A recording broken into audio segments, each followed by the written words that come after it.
তাইওয়ানের তরফ থেকে একটা ওয়ার্নিং এসছে, যা ভারত, জাপান, ভিয়েতনাম, ফিলিপিন্স এবং রাশিয়াকে বিশেষভাবে মাথায় রাখা উচিত। আগের বছর চীনের একটা আর্টিকেল ভাইরাল হয়েছিল। ওই আর্টিকেলটা অনেক বড় বড় মিডিয়া হাউস কভার করেছিল, কারণ এই আর্টিকেল পাবলিশ করেছিল চাইনিজ গভর্নমেন্টের প্রোপাগান্ডা ছড়ানো সোহু নামের একটা ওয়েবসাইট। 2013 সালে পাবলিশ করা এই আর্টিকেলে দাবি করা হয়েছিল চায়না মুখ্য রূপে 6টা যুদ্ধ করতে চলেছে। প্রথমে তাইওয়ান, তারপর সাউথ চায়না সিতে অবস্থিত ভিয়েতনাম ও ফিলিপিন্স, তারপর ভারত, ভারতের পর জাপান এবং জাপানের পর আউটার মঙ্গোলিয়া এবং সর্বশেষে রাশিয়ার সঙ্গে। আর্টিকেলে ক্লেম করা হয়েছিল 2020 সাল থেকে 2025 সালের মধ্যে চায়না তাইওয়ানকে পুরোপুরি দখল করে সেটাকে 3 মাসের মধ্যে মেনল্যান্ডের সঙ্গে রিইউনিফাই করে দেবে, যার পর তাইওয়ানের মধ্যেও কমিউনিস্ট পার্টি শাসন চলবে। 2025 থেকে 30-এর মাঝে সাউথ চায়না সিতে ফিলিপিন্স এবং ভিয়েতনামের সঙ্গে আশেপাশের কিছু চিহ্নিত জায়গা নিয়ে ডিসপুট রয়েছে,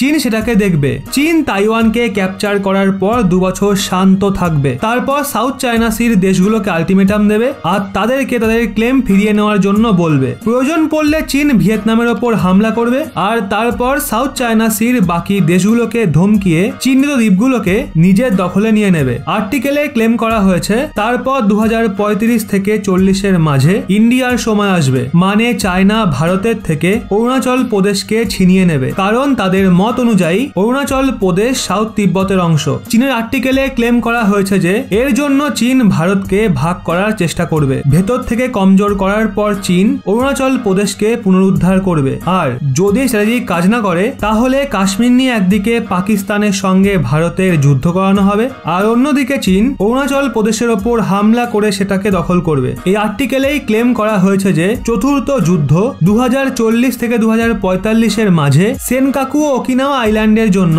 চীন জাপানের সঙ্গে করবে আর সেগুলো নিজেদের দখলে নিয়ে নেবে। জাপানের পর পঞ্চম যুদ্ধ 2045 থেকে 2035-এর মাঝে আউটার মঙ্গোলিয়ার জন্য, যেখানে 2055 থেকে 2060-এর মাঝে চীন রাশিয়ার সঙ্গে 6 নম্বর যুদ্ধ করবে আর রাশিয়ার একটা বিরাট অংশ চীন নিজের দখলে নিয়ে নেবে। এই আর্টিকেলকে আগের বছর এতটা সিরিয়াসলি এর জন্য নেওয়া হয় কারণ আর্টিকেলে মেনশন প্রত্যেকটা বিবাদকে চায়না সময়ে সময়ে তুলে ধরেছে। আর্টিকেলে প্রথম নাম্বার তাইওয়ানের ছিল আর আজ তাইওয়ানের সঙ্গে সেগুলোই হচ্ছে। যেভাবে চায়না তাইওয়ানকে আগের সপ্তাহ থেকে ঘিরে রেখেছে সেটাকে দেখে তো এমনটা মনে হচ্ছে চীন এই মাসেই তাইওয়ানকে দখল করে নেবে, যদিও আগামী দিনগুলোতেই আসল সিচুয়েশন বুঝতে পারা যাবে। কিন্তু তাইওয়ান ভারত সহ বিশ্বের বাকি দেশগুলোকে একবার পুনরায় এই আর্টিকেলগুলোকে স্মরণ করিয়ে দিয়ে ক্লেম করেছে চীন তাইওয়ানেই থেমে থাকবে না। রেফারেন্স হিসেবে আপনাদের স্ক্রিনে দেওয়া আর্টিকেলটা দেখুন, যা অনুযায়ী তাইওয়ান বলেছে চীনের যে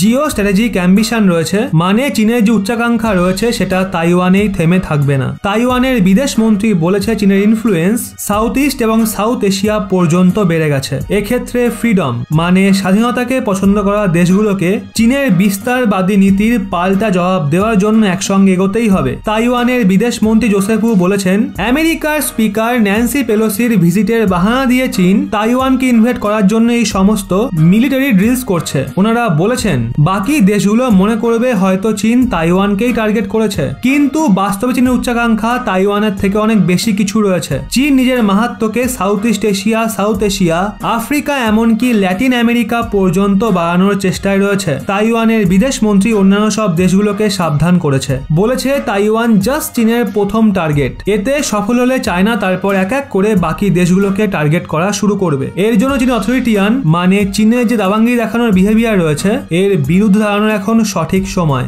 আর স্বাধীনতা পছন্দ করা দেশগুলোকে চীনের বিরুদ্ধে একজোট হওয়া উচিত। কিন্তু এই কথাটাও সত্যি যে ভারত ও জাপানের মতো দেশ যাদের চীনের সঙ্গে সিরিয়াস ডিসপুট রয়েছে তারা চীনকে কিচ্ছু বলছে না, তো বাকি দেশগুলোর কথা তো ছেড়েই দিন, তাদের তো আর চীনের সঙ্গে সরাসরি কোনো সমস্যা নেই। তবে যাই হোক, আপনাদের কি মনে হয় চীন কি ভারতের থেকে অরুণাচল প্রদেশকে আলাদা করার মনস্কামনায় ভারতের ওপর হামলা করতে পারে, হ্যাঁ নাকি না? নিচে কমেন্টে আপনার মতামত অবশ্যই জানান।